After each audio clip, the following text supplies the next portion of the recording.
care, I'm running product, and experimentation is just kind of part and parcel to everything we do. That it's like at this point, experimentation for me is just kind of like a layer of oxygen. It's just how we help ourselves mitigate risk. And I've been doing that kind of work for close to a decade, whether I've been on product or growth or marketing teams. I like that sort of perspective, that it's sort of just, you look at it as oxygen and it's just a constant. So I've got 3 questions for you, Walter. Sure. Considering that situation, all these 3 questions are centered around data. So what's the oxygen from a data standpoint? Like, what are the data table stakes that you use when you're thinking about product performance, assessing features, and things like that?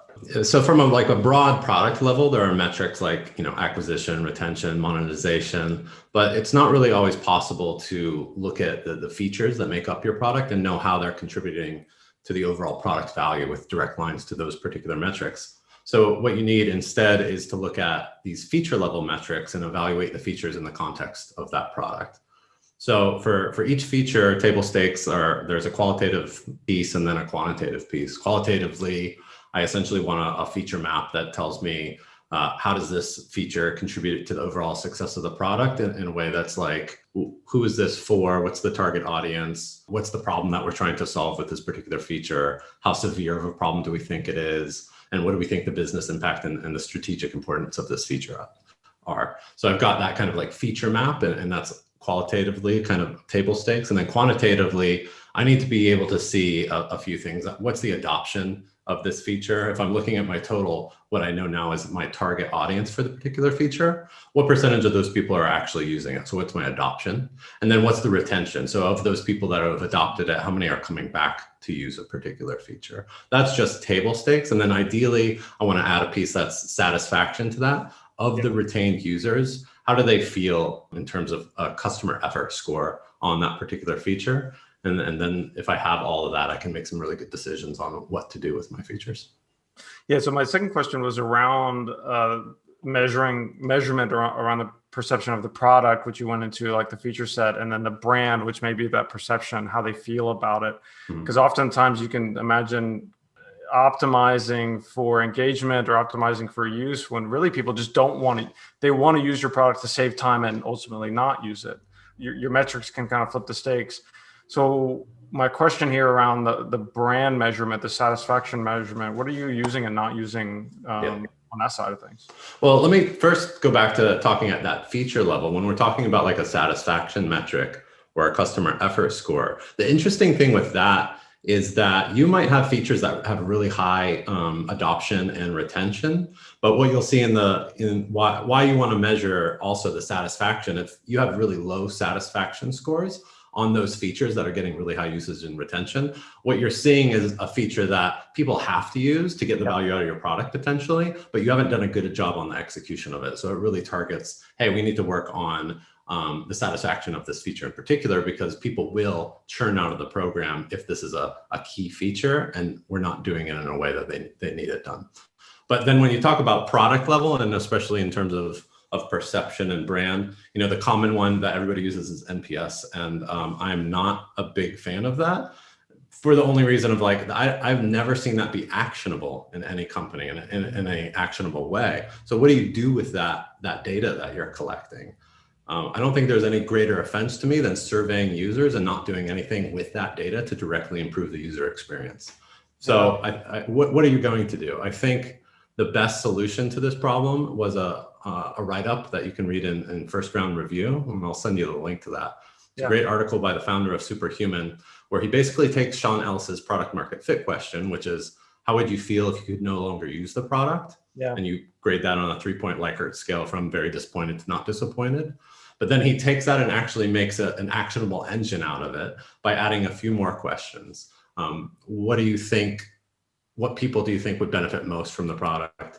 What's the main benefit you receive, and how can we improve the product from you? And I won't go into all the details because he does such a great job in this article, but basically you're able to use those questions to segment your audience and get a really actionable roadmap about what you want to work on and who your adjacent users are that you want to work on the things they're interested in to increase the distribution of the product.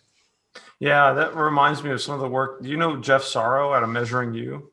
I'll No, I trade, don't. Mm-mm. I'll trade you some links. Yeah. He's done a lot of standardized survey work for digital experiences, like analogous to system usability score, but for what we're talking about, and supplementing NPS, which is sort of on this loyalty dimension of user experience, with metrics around other dimensions of user experience. So usability, credibility, appearance. And we worked with him a few years ago, thinking what about clarity of message, like the value prop, and benchmarking that analogously to NPS, right? And then asking those subset of questions. And where we've gotten it to be actionable is to do it competitively, right? So you have digital experiences or products, and you set up some panels, and you look at who's falling behind on what dimension, right? So it's not just the singular NPS, but it's you're parsing it out to those other dimensions as well. Right. I mean, I think that's the key. Like you can feel good or bad about the user experience based on one survey question, but if you don't have a plan through data to know what to work on and why, then I don't see the utility of any metrics. Yeah, and I like the angle on yours around the proximate user and identifying them and stuff like that. Awesome. Right. Well, cool. So you mentioned at the beginning of this, and we've had a conversation before about looking or thinking about experimentation. To you, it's like oxygen, or it's a given. So how do you use testing, split testing data generally to decide what to work on? How are you using experimentation as a measurement tool to help you prioritize product, your growth, the feature set, where you can go big or small with that question? Yeah, I mean, I'll separate it because honestly, for split test, I've come to a point in my career where split testing is essentially only risk mitigation.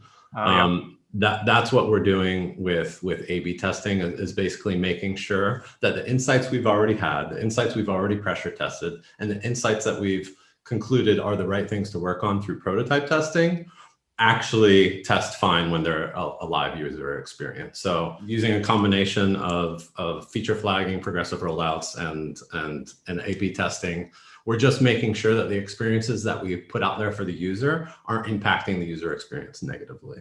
So that's mainly how we're using testing data. Data generally, though, is what I'm talking about when I'm saying that experimentation data is oxygen, in that we're always trying to figure out what the right thing to work on is based on data. And I think that what you do is you start with a particular insight when you're trying to figure out what to work on. Those insights might be user insights or strategic insights from the business, or just particular data insights.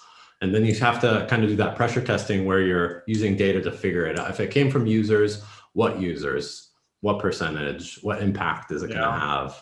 And when I say it came from users, you can do, it might be user testing, user interviews, surveys, maybe just the information that you're getting in from chat or member care, or however your company is structured.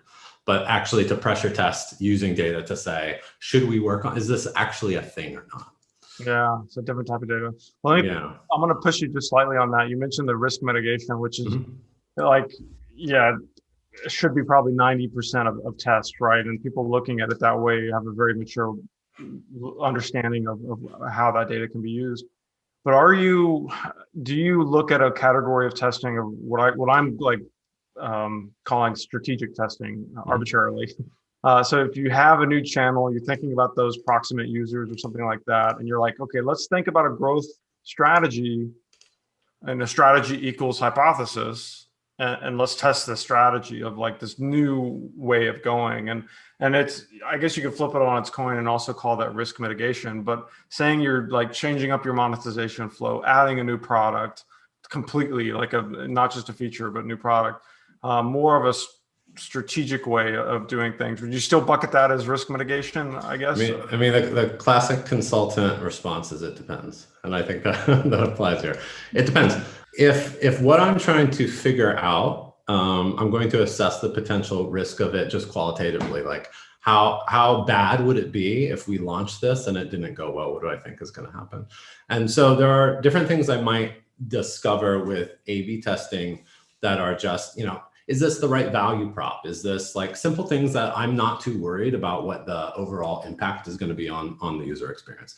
I would never go to a live production environment and an A/B test with a totally new idea. What I'm going to do is prototype testing. I'm going to work really closely with my designers.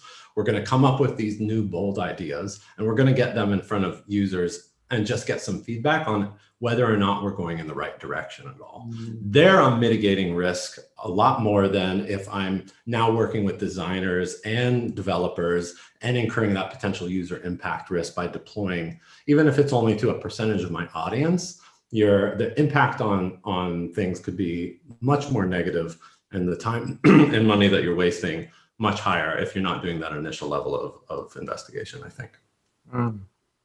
Yeah, I'm thinking of things like credit card upfront trial versus freemium versus like just free access and things like that. Yeah, like, you can do like some painted door stuff that actually is just like, let's get a read on things really quickly, and we'll do stuff like that. But it's I'll use A/B testing for things like that. But for the most part, if I'm talking feature level work or a new product direction or trying to expand our product market fit through kind of raising the ceiling on both our market size and addressable market, I'm going to take a different approach than jumping right into A/B testing with that.